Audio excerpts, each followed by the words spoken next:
I absolutely love my work as an ethical culture leader. I could not imagine a more fulfilling job for me to do.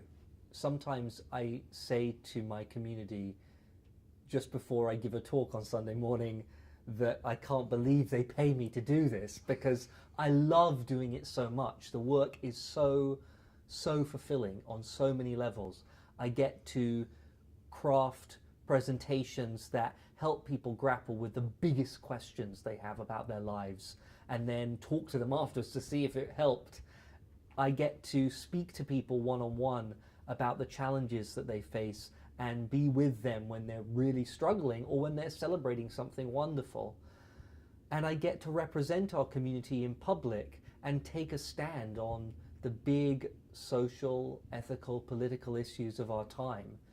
And there are very few jobs that allow you to do that, that allow you to feel like you are concretely and directly benefiting the lives of hundreds of people in your community and in your city in direct relationship to your deepest values.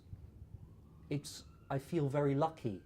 I moved to St. Louis in June of 2014 to complete the training program.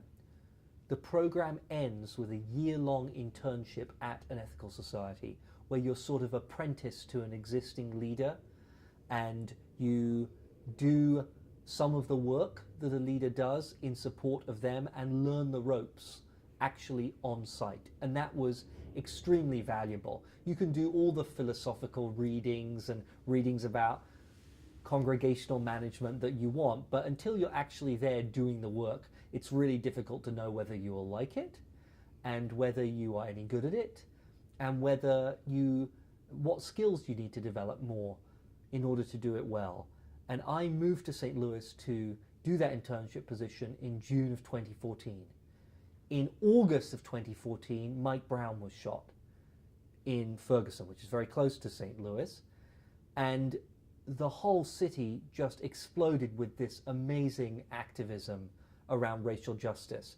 And it was an astonishing time to be introduced to the work of a clergy person. The Ethical Society of St. Louis is a large and long-standing congregation in the city. We have almost 400 members. We've been there for 130 something years and we're well known. And so it was necessary, at least I felt, that we take a stand regarding the activism and the protests that were going on all around the city at that time.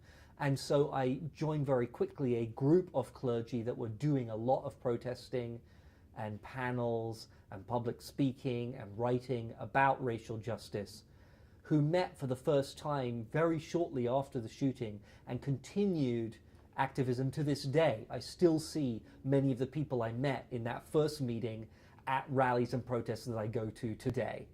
And it has been a remarkable experience. I've been there now 3 years this month, and I can't imagine a more intense and powerful introduction to this work because I had the most profound sense of moral calling.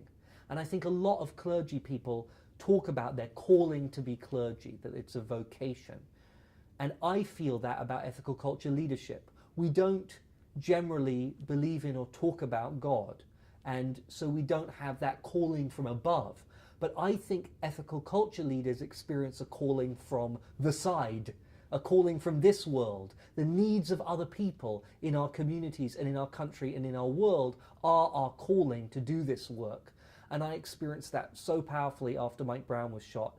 And it was just the most profound introduction to this work I could possibly have imagined.